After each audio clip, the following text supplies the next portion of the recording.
puisque nous sommes sur l'étude de la Bretagne Sud, je vais revenir, donc on va avancer dans le temps, 17e, 18e siècle, je vais revenir sur les enjeux stratégiques, la militarisation de la Bretagne Sud en général, des îles en particulier, et pour tenir un temps raisonnable de 25 minutes de communication, donc je me focaliserai sur, je dirais, un cas que je connais bien, c'est celui de Belle-Île-en-Mer. Alors, si le pointeur ne veut pas marcher, je vais prendre... Non, ça va, il fonctionne. Alors, je vais redire dans un premier temps, en guise d'avant-propos, un ensemble d'éléments que chacune et chacun connaît dans cette salle. Dire que la Bretagne Sud est une voie active du cabotage entre le golfe de Gascogne, les ports du Nord et de l'Europe du Nord, bon, je dirais globalement, j'ai pris cette carte de navigation, vous voyez bien évidemment la densité des échanges, on les connaît, c'est de fait un objet récurrent de convoitise au Moyen-Âge, les agressions des pirates sont attestées. On dit dans les sources les pirates du bas Poitou, alors on a deux amis poitevins dans la salle, donc voilà Thierry, tu reviens sur les lieux du crime. Et donc, plus globalement, évidemment, des raids pendant tout le Moyen-Âge attestés contre les navires, contre les îles bretonnes.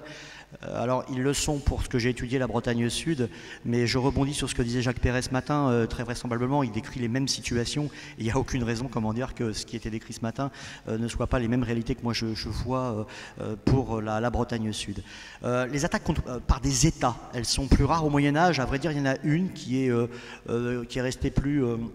attaque navale, j'entends, opération combinée, comme on le dira de façon plus moderne un peu plus tard, eh bien il y en a une, celle de 1313, contre Belle-Île, avec donc une flotte, un débarquement d'un corps expéditionnaire, des protestations bien sûr évidemment du roi de France contre l'Angleterre, mais la Bretagne, vous le savez, reste en tout cas pendant la guerre de 100 ans et pour les îles bretonnes et pour le littoral sud-breton quand même plus ou moins en marge, comment dire, du gros des opérations.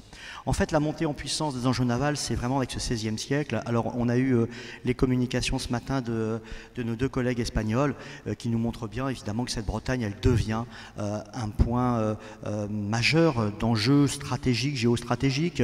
On songe évidemment à toutes les routes de navigation pour la redistribution bien, des fruits, des richesses du Nouveau Monde. La Bretagne participe pleinement de ça. Elle est de fait, vous le savez, parfaitement située entre la baie de Cadix et puis ensuite bien, l'Europe du Nord, les ports de l'Europe du Nord et donc notamment le port d'Anvers bien évidemment.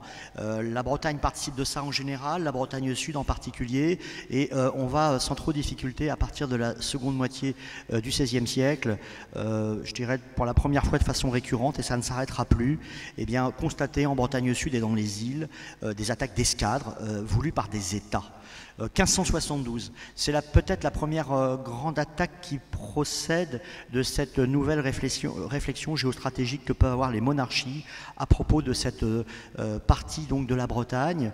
Une attaque en 1572 du comte de Montgomery, une cinquantaine de navires, 5000 hommes, occupation militaire de l'île.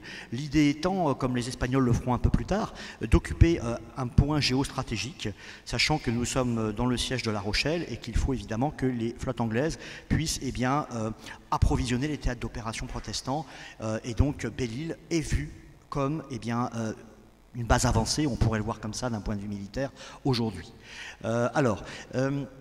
Je vais essayer de traiter ce sujet en 3 points. D'abord, je vais rappeler les enjeux stratégiques de la Bretagne au XVIIIe siècle. Je vais essayer d'aller un petit peu à marche rapide dans la chronologie. Ensuite, je vais essayer de voir avec vous quelle a été la nature de la menace, parce que qui dit système défensif, système de fortification, dit à un moment donné évaluation par des états-majors, par des états d'un type de menace. C'est quoi la menace en Bretagne Sud au XVIIIe siècle? Quelle est son intensité? Quelle est sa typologie? Nous verrons ensuite comment les systèmes défensifs sont développés au XVIIIe. Alors j'avais mis les îles dans ma communication, je vais m'intéresser principalement à Belle-Île-en-Mer et j'évoquerai Ouattédic parce qu'il y a peu de choses mais c'est quand même pris dans un même ensemble. Et puis ensuite une dernière question à laquelle j'essaierai d'apporter quelques éléments de réponse. Je vais essayer de ne pas faire une réponse de Normand. Est-ce que tout ça a été efficace ? Alors, la nature de la menace, vous savez que ces enjeux stratégiques du XVIe siècle, ils se sont largement développés au XVIIe. La France, elle a revendiqué et elle se donne les moyens à partir du règne de Louis XIV.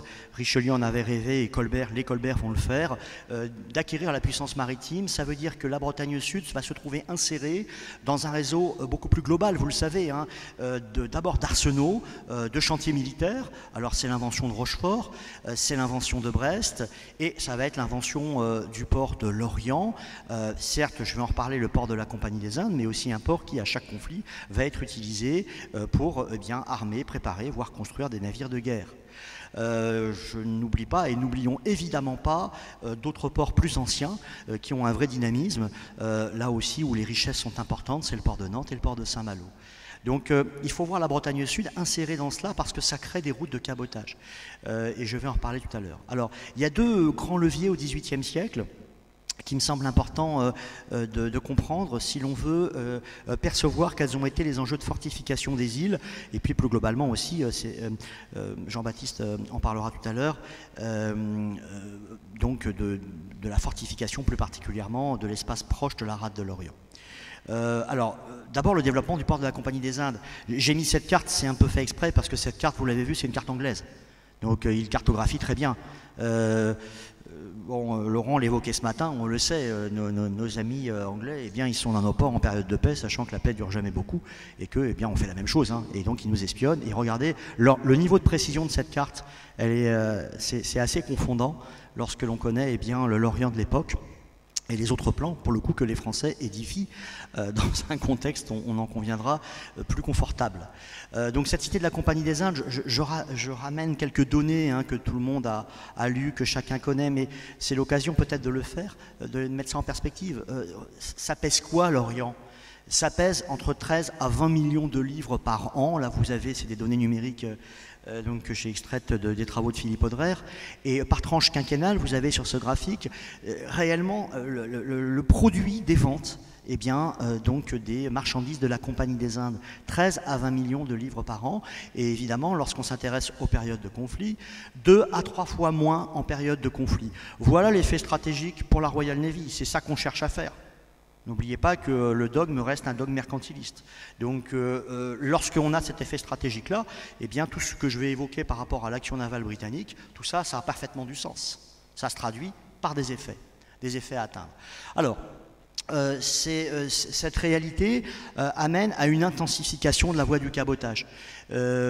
Ici, vous avez un axe de navigation Nantes-Lorient-Brest qui devient extrêmement intense. Il y a toujours eu de la navigation. Il y en avait pendant l'Antiquité, il y en a eu au Moyen-Âge, je l'ai évoqué. Probablement d'ailleurs, encore les archéologues, j'arrête pas d'appeler les archéologues à mon secours, mais au néolithique probablement, j'en vois aux travaux de Serge Cassin et à d'autres. Donc ici, par contre, une intensité, du cabotage en Bretagne Sud qui est très importante, avec un axe Nantes-Lorient-Brest. On parle là de l'approvisionnement des arsenaux, de la redistribution des produits qui sont stockés dans ces arsenaux. On parle aussi bien sûr des produits alimentaires pour l'armement des vaisseaux. Jusqu'en 1734 d'ailleurs, n'oubliez pas qu'on parle aussi des produits de la Compagnie des Indes, parce qu'avant la création par la deuxième Compagnie des Indes du grand magasin à Lorient et de l'hôtel des ventes, et bien tout ça se fait à Nantes. Donc on a là, je dirais, une intensité du cabotage qui est importante. Et puis une zone d'atterrage des vaisseaux, puisque tous les vaisseaux globalement qui viennent des Indes, mais aussi des Antilles, eh bien les timoniers, les pilotes calent dans leurs appareillages l'atterrissage sur Belle-Île. À Locmaria, d'ailleurs, à la paroisse de Locmaria, il y a une dizaine de pilotes au XVIIIe siècle. C'est les seuls marins qu'on trouve dans cette paroisse de Belle-Île. Les autres sont tous des agriculteurs, et eux, ce sont ceux qui se battent pour aller chercher les sous, puisqu'ils se portent au devant des vaisseaux de la Compagnie des Indes. En chiffres, c'est évidemment beaucoup plus parlant qu'une carte. Ça pèse, là pour le coup je me suis replongé dans la thèse de Gérard Le Boudec, sa première thèse sur l'horizon géographique des approvisionnements de la Compagnie des Indes. Il avait recensé et compté entre 1737 et 1770 tous les vaisseaux qui rentrent, et tous les bateaux qui rentrent dans le port de Lorient. Il en recense 5353, et moi ce qui m'intéresse c'est que globalement 76% de ces navires ont emprunté cette voie de navigation Brest-Nantes. 76%. Donc là, ce n'est pas une construction, c'est une réalité qui s'appuie sur des milliers donc, de navires rentrés dans un port. Alors, au cœur de ça, il y a un enjeu qui va se dessiner assez rapidement dans le regard des États, et notamment de la Hollande, et plus particulièrement de l'Angleterre, c'est Belle-Île. Pourquoi est-ce qu'ils vont s'intéresser à Belle-Île pour commander, je dirais, les voies du cabotage, ou en tout cas interdire les voies du cabotage que je viens de signaler. Vous voyez, encore, j'ai pris volontairement encore une carte anglaise. Alors d'abord, je l'ai évoqué, le point d'atterrage des vaisseaux de la Compagnie des Indes. C'est pas rien. Si vous tenez Belle-Île, globalement, notamment tant qu'à faire en début de la guerre, vous allez voir arriver tous les vaisseaux qui n'ont pas encore eu le temps d'avoir l'information et qui se présentent devant l'entrée du port de Lorient. Surtout, je vais reprendre des arguments, parce que là on est dans les mêmes réalités, je suppose, avec Laurent, puisque là il travaille sur un cadre insulaire, certes dans un autre endroit, mais la superficie. Vous avez à l'époque la deuxième île métropolitaine du Royaume de France, la Corse n'est pas encore intégrée au Royaume, la plus grande île bretonne, 8460 hectares, ça veut dire quoi? Une ressource en habitants, 5000 habitants, c'est toujours intéressant d'avoir de la main d'œuvre, surtout une ressource en eau douce, une ressource très abondante en eau douce, et on a parlé de ça tout à l'heure, par rapport, Fernando parlait de ça par rapport à l'importance de protéger la ressource en eau douce pour tenir un siège, et on va ajouter à Belle-Île, c'est pas toujours le cas des îles bretonnes, l'importance de l'agriculture, avec de la culture de froment. Nous sommes en Bretagne Sud, vous le savez, dans la spécialisation du sarrasin. Il n'y a pas à Belle-Île. À Belle-Île, c'est du froment. Et puis il y a un peu d'orge, il y a de l'élevage. Il y a tout ce qu'il faut pour manger, il y a tout. Donc globalement, vous avez là des ressources. C'est toujours important lorsque vous voulez faire une base avancée. Et puis, un important dispositif défensif. Et c'est toujours à double tranchant. Je reprends des arguments qui ont été dits aussi dans la matinée. C'est-à-dire que si vous fortifiez, certes, vous avez intérêt à réussir votre coup. Parce que si c'est bien fortifié et que ça tombe, vous offrez à l'ennemi, une fois qu'il a fait sa brèche et qu'il a pris la place, vous lui offrez le dispositif pour s'y maintenir. Donc là, il y a toujours évidemment des discussions et c'est jamais simple. Alors, quelle est la nature de la menace? Concrètement, c'est quoi l'action navale britannique au XVIIIe siècle en Bretagne Sud? Alors, essayons de voir un petit peu comme on peut le faire dans des états-majors, les objectifs. Les principaux objectifs de la Royal Navy pour la Bretagne Sud, c'est d'abord de renseigner. Ça surprendra personne. Renseigner sur l'activité navale en Bretagne Sud. Et pour cause, la Compagnie des Indes, et puis ce réseau de cabotage, et puis Brest qui n'est pas loin, l'arsenal de Rochefort, il y a des coopérations techniques, il y a des échanges de matériel qui se font. Dans une autre époque, je vois René, ça me fait toujours plaisir, notamment dans nos journées de recherche, René a guidé mes premiers pas de chercheur il y a bien longtemps, et il m'avait confié toute la 1E4, la correspondance de l'ordonnateur du port de Lorient à Versailles à dépouiller, ce que j'ai fait. J'ai même été au-delà de ses espérances d'ailleurs, parce que après dans ma thèse, je l'ai fait sur tout le XVIIIe siècle, fin XVIIe, XVIIIe, ça prend du temps mais j'ai tout lu. Et globalement, en effet, vous avez en permanence ces collaborations entre les arsenaux, j'ai besoin de ci, j'ai besoin de ça, passe-le moi, il y a une gabarre qui part. Renseigner. Ensuite, parce que de fait, de l'intensité de ce cabotage entre les ports, on peut envisager les armements futurs des escadres françaises. Ensuite, porter une menace récurrente sur les activités maritimes. On l'a compris, je vous renvoie au petit diagramme, notamment des richesses de la Compagnie des Indes. Enfin, obtenir la maîtrise. Alors j'ai mis temporaire, la maîtrise de la mer par définition, vous le savez, elle est toujours temporaire. Mais obtenir la maîtrise temporaire de la mer. Et pour cela, les Anglais vont utiliser deux grands leviers. Il y a un levier qui est à la fois temporaire et en même temps qui est récurrent pendant toutes les guerres, c'est la guerre de course. On a parlé des corsaires de Jersey, des corsaires de Guernesey, on les appelle les capres ici, et donc qui utilisent notamment les îles, toutes les îles pour le ravitaillement. Les Glénans sont largement dans ce dispositif. Peu fortifié, un petit peu périphérique, et on sait qu'ils s'installent régulièrement au Glénan pour pouvoir poser pied à terre, pour pouvoir se ravitailler. Alors Belle-Île, évidemment, on a au XVIIIe siècle, et même un peu avant, des plaintes régulières, de raids dans les villages. Ils débarquent de nuit, dans les criques, ils vont aller voler des moutons, il y en a plein à Belle-Île, ça tombe bien, et puis les gigots c'est toujours agréable. Ils vont aller bien sûr piller dans les villages les ressources en céréales, ils vont prendre de l'eau douce, et puis on fait ça en permanence. Donc cette guerre-là, il ne faut pas l'envisager comme, je dirais, une petite guerre. C'est bien sûr un combat asymétrique et ça empoisonne la vie considérablement de la marine qui a la charge évidemment de la protection du littoral sud-breton. Enfin, le gros levier, c'est la guerre d'escadre. Et la guerre d'escadre, elle va s'exprimer principalement de trois façons. Des patrouilles de frégates. de façon régulière, permanente. L'engagement d'escadres et d'armées navales, et puis ce qu'on appelle des opérations combinées de débarquement. Alors ça s'est traduit comment au XVIIIe siècle? Alors je n'ai relevé sur cette carte, j'ai essayé de faire une carte de synthèse que pour le XVIIIe siècle. Alors concernant les croisières navales, je donne quelques exemples. On va considérer qu'à 4 ans près, on est au 18e, ça ne choquera personne. En 1696, une flotte anglo-hollandaise vient faire une croisière navale avec des raids contre Groix, Watt, Édic, l'île de Ré. Il n'y a pas de débarquement, c'est des raids. L'armée navale et la croisière navale ici, c'est pas rien, c'est une cinquantaine de navires de combat. Ce sont des armées navales, il y a plusieurs escales. Mai-juin 1703, on recommence une flotte anglo-hollandaise, croisière navale, 80 navires, 7000 hommes. Il n'y a pas d'opération combinée de débarquement, il pourrait pourtant avec 7000 hommes, mais c'est pas planifié ainsi. On va faire une croisière navale. Et on va faire des prépositionnements. Évidemment, ça agite considérablement les états-majors français. Ça amène, et c'est tout l'enjeu qui est recherché, ça interrompt potentiellement, ponctuellement le trafic pour la Compagnie des Indes, ça bloque potentiellement, ça crée la panique pour les arsenaux, pour les approvisionnements, l'axe dont je vous ai parlé. Surtout, ça permet de divertir des troupes, des fantassins qu'on va rapatrier à marche forcée vers la Bretagne, et ça permet d'alléger très souvent ces opérations navales.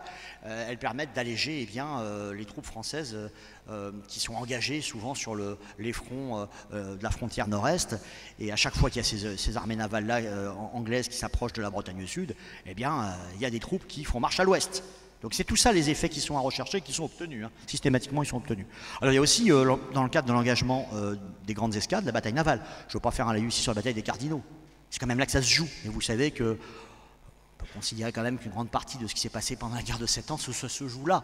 Et c'est pas un hasard si ça se joue là, puisque vous savez que l'armée navale française doit essayer de se constituer. On arme des vaisseaux à Brest, on arme des vaisseaux, à Lorient, on doit essayer de faire ensuite la jonction entre Brest, Lorient et puis la Méditerranée, tout ça fera l'armée navale. Et vous savez que c'est par anticipation que les Anglais vont venir nous empêcher de faire notre jonction. Et on va le payer très cher ensuite dans la dispersion de nos moyens qu'on va trouver dans les ports de la Vilaine, à Redon. Je crois qu'il y a 6-7 vaisseaux qui sont partis se planquer.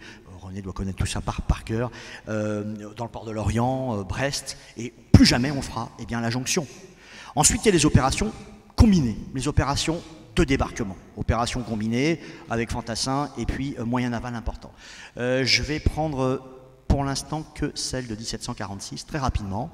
L'objectif, il est bien de détruire le chantier de la Compagnie des Indes. On est bien là en pleine illustration des enjeux géostratégiques que j'ai évoqués tout à l'heure. Une armée navale, 54 navires, 5000 hommes. Alors, ça peut nous sembler peu de choses si on s'intéresse au D-Day, mais pour l'époque, c'est considérable. Vous savez très bien qu'on met des mois à préparer ces armées navales. Elles sont préparées dans les grands ports britanniques, notamment à Portsmouth.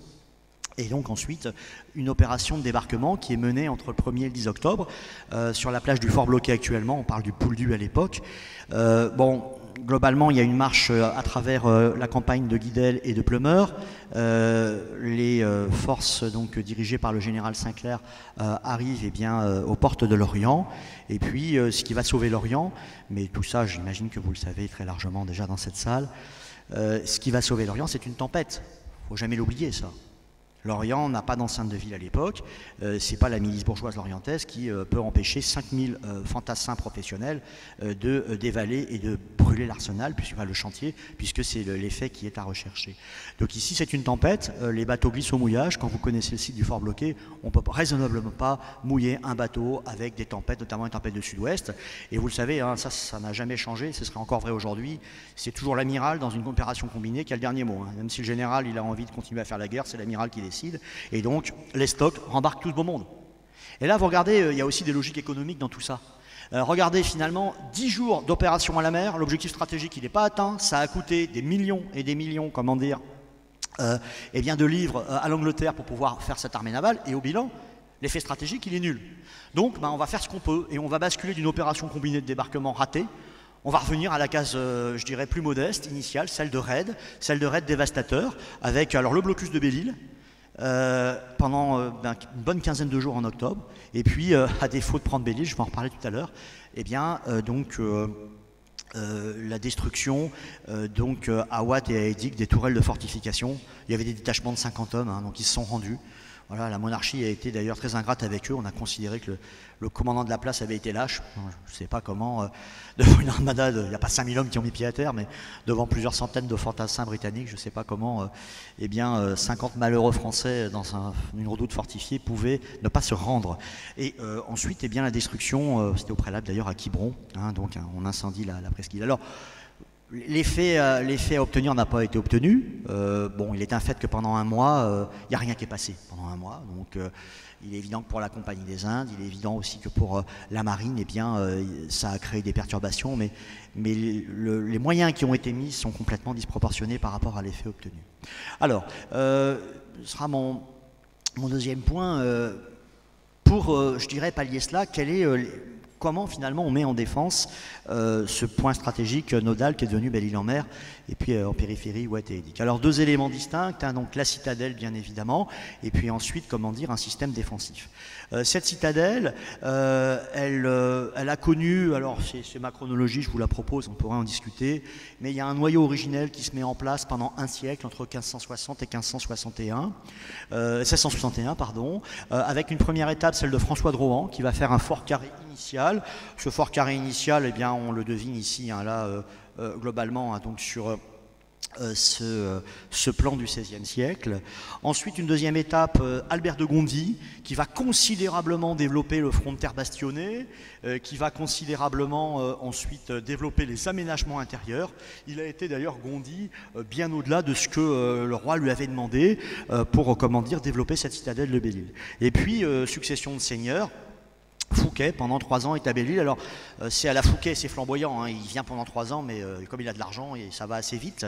Et il va, achever le mur de l'enveloppe principale, il va moderniser les aménagements, il va réaliser la poudrière, tant et si bien que lorsque Vauban, ce sera le deuxième grand cycle dans la réalisation de cette citadelle, lorsque Vauban arrive à Belle-Île en 1683, il doit composer avec un existant. Alors c'est un vrai problème pour lui. D'abord parce que, l'erreur avait été faite sous les Rohan, et puis les Gondis auraient pu finalement passer à une autre étape, ils n'ont pas voulu. Ils ont enfoncé le clou. Mais si vous connaissez Palais, à Belle-Île, le point culminant se trouve ici, et là on n'est pas sur un point culminant. Donc aller mettre une citadelle en dessous d'un point culminant, c'est simplement invraisemblable. Et pourtant, c'est ce qui a été fait. Donc Vauban, la première chose qu'il demande, c'est la destruction de la citadelle. Bon. Et il propose de construire la citadelle sur le point culminant, c'est-à-dire ici. Ça lui est refusé, un problème évidemment toujours pareil des finances de la monarchie.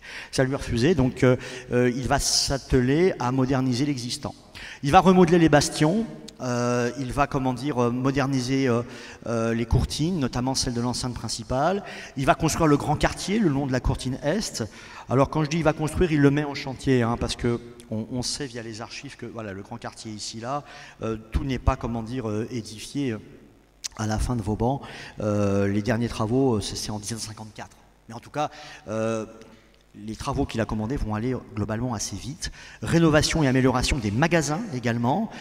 Et puis surtout, c'était la condition pour lui de se maintenir, c'était la création d'un glacis. Au passage d'ailleurs, il va détruire la cité initiale de Le Palais, qui était ici, hein, on l'appelait le quartier de la Haute-Boulogne, et il va faire un glacis défensif.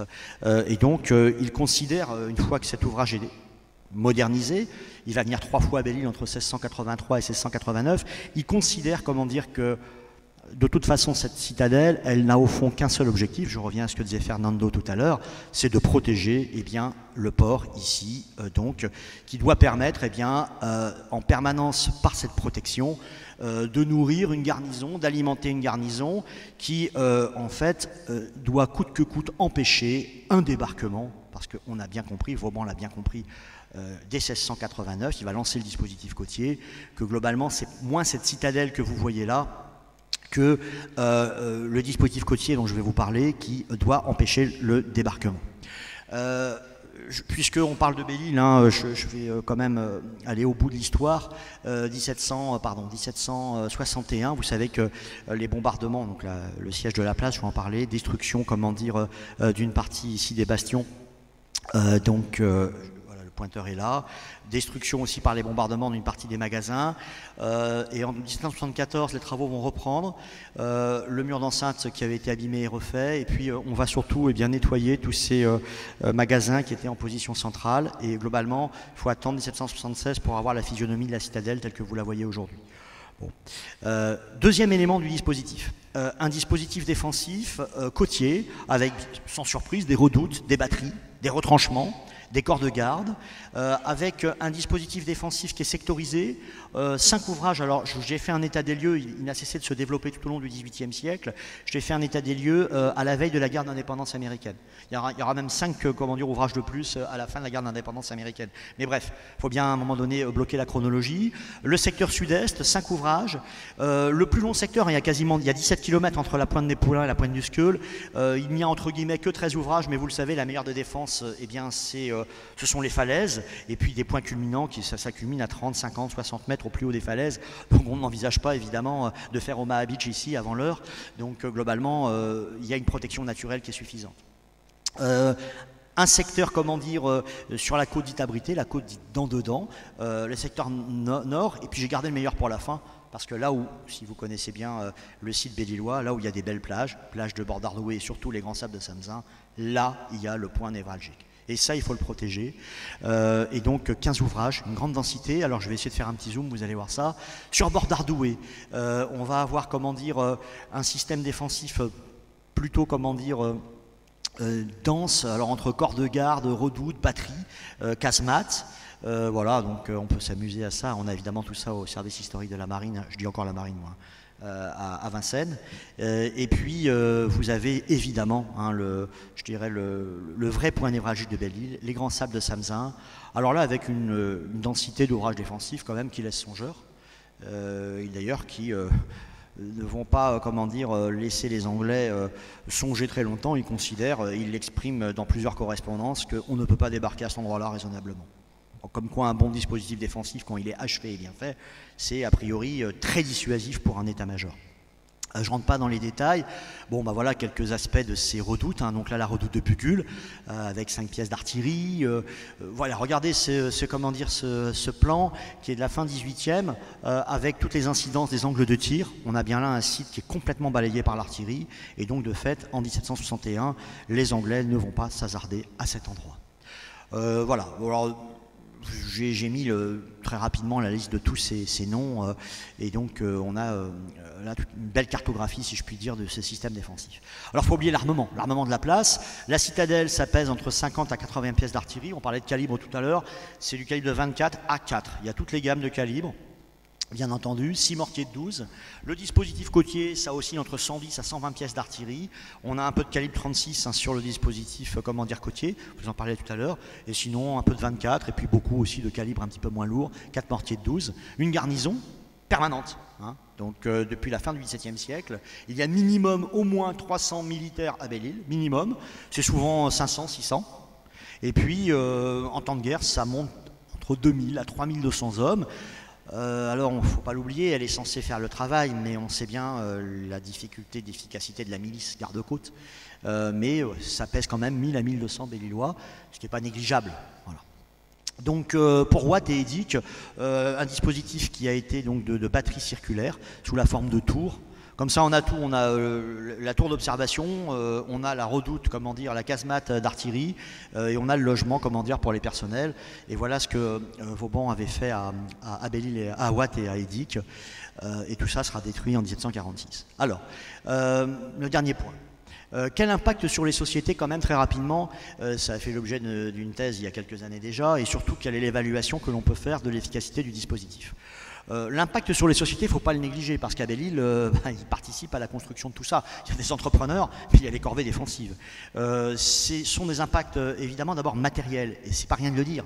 La réquisition des moyens de production, les charrettes par exemple. Quand on vient chercher la charrette du paysan, simplement pour transporter des pierres ou des pièces d'artillerie, eh bien c'est simple, on est en train de casser son outil de production. Et ça a des impacts que j'ai finement mesurés il y a quelques années dans le cadre de ma thèse.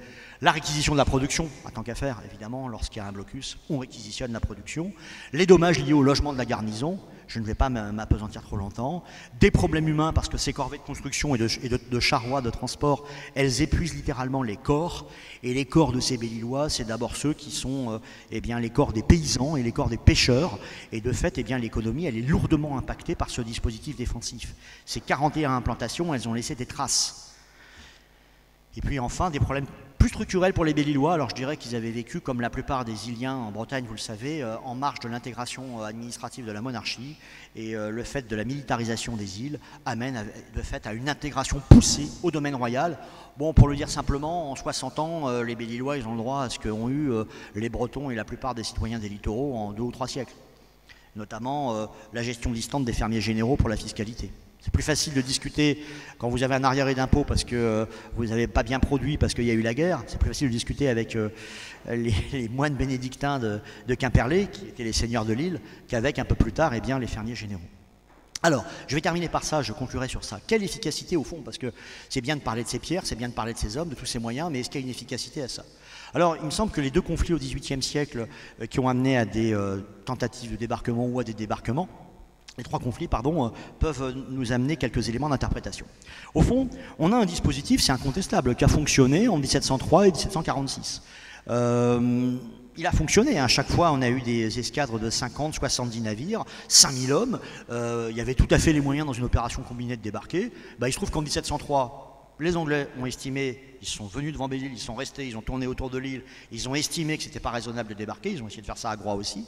Et puis en 1746, ils ne le feront pas non plus.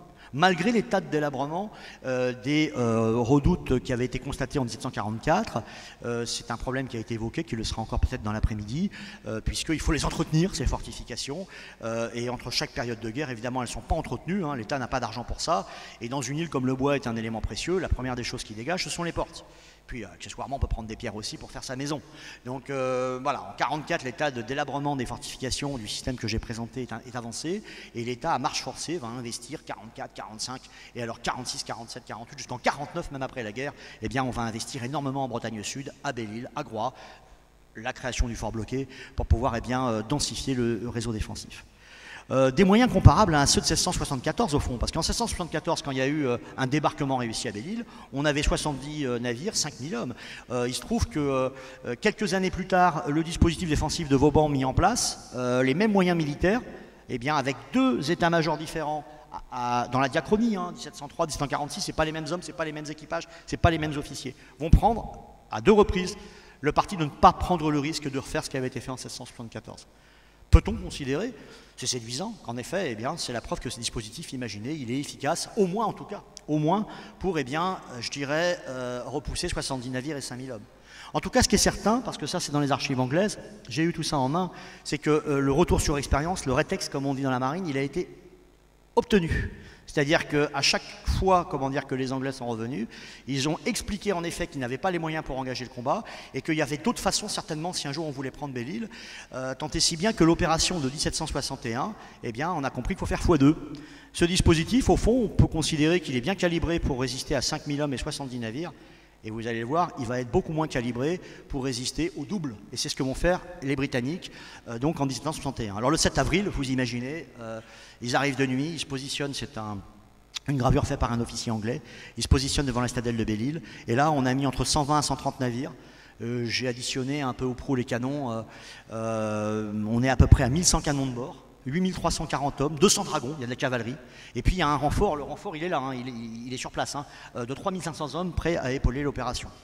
En face 3500 soldats, surtout eh bien, des miliciens en nombre et peu de soldats professionnels, et puis la milice garde-côte, une centaine de pièces d'artillerie. Le dispositif il va céder. Alors il y a une première tentative de débarquement le 8 avril qui va échouer, et on va reprendre exactement la même tactique, c'est-à-dire une diversion sur Sauzon tôt le matin et ensuite un assaut sur la pointe est de l'île le 22 avril 1961, et là ça va fonctionner avec eh bien, une tête de pont qui va s'installer à partir de 15h sur la pointe d'Arzic. Je dirais que bon, je terminerai par ça. Je dirais, le 22 avril et le 27 avril, il s'est passé 5 jours. 5 jours où il y a une tempête qui s'est levée. Et globalement, eh bien, c'est le grand vide du côté de l'état-major français, mais je vais en parler dans quelques instants. Et donc, le choix de Sainte-Croix, qui est le commandant militaire de la place, c'est d'édifier des redoutes. Alors, il va faire la muraille d'enceinte dont rêvait Vauban, mais il va le faire avec des moyens. Ils vont faire des redoutes pendant 5 jours. Il y a un siège qui est tenu tout à fait honorablement, mais une capitulation le 8 juin. Au fond, pourquoi ça a cédé? Est-ce que c'est le dispositif qui est en cause en tant que tel? Pas vraiment. Pas vraiment, parce que le dispositif qui avait été imaginé par Vauban, dès le début, n'a jamais été respecté. Vauban, qu'est-ce qu'il avait dit en faisant Belle-Île? Il l'a écrit, il en a fait des mémoires et des mémoires.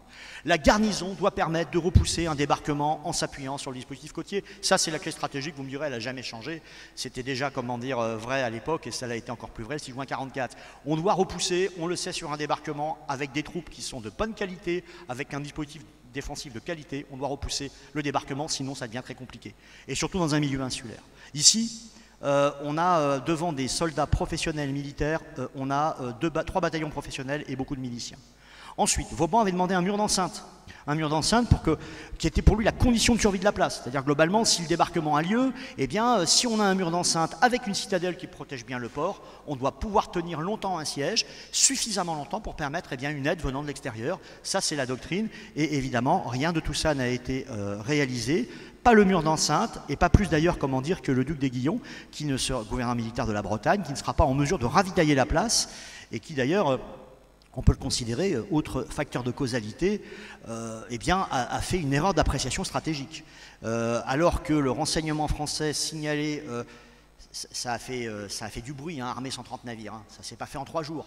On avait nos espions dans les ports, et alors que le renseignement français a signalé que l'impact était Belle-Île, d'Aiguillon s'est obstiné à mettre 3500 cavaliers, comment dire, eh bien, en protection de Brest. Il n'a pas écouté le renseignement et au bilan, évidemment, il n'y a pas de cavalerie au moment du débarquement anglais. Et ensuite, la faiblesse de l'état-major français. Il faut l'admettre. Le chevalier de Sainte-Croix est entouré de peu d'officiers supérieurs d'expérience. Il a une poignée d'hommes.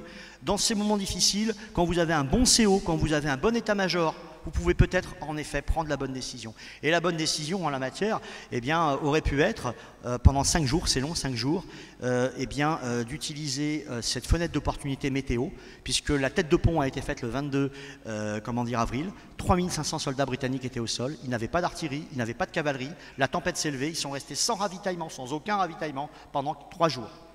Et le choix de Sainte-Croix, et surtout de son état-major, parce que tout ça, ça se décide ensemble, c'est d'essayer de faire des redoutes et de traverser, comment dire, de rentrer à Palais, de se protéger à Palais, même si après la résistance de la place, elle a plutôt été héroïque. Voilà ce que l'on peut dire. Je vous remercie pour votre attention. J'espère que j'ai pas trop... un petit peu, mais voilà. Tout m'est pas le donas.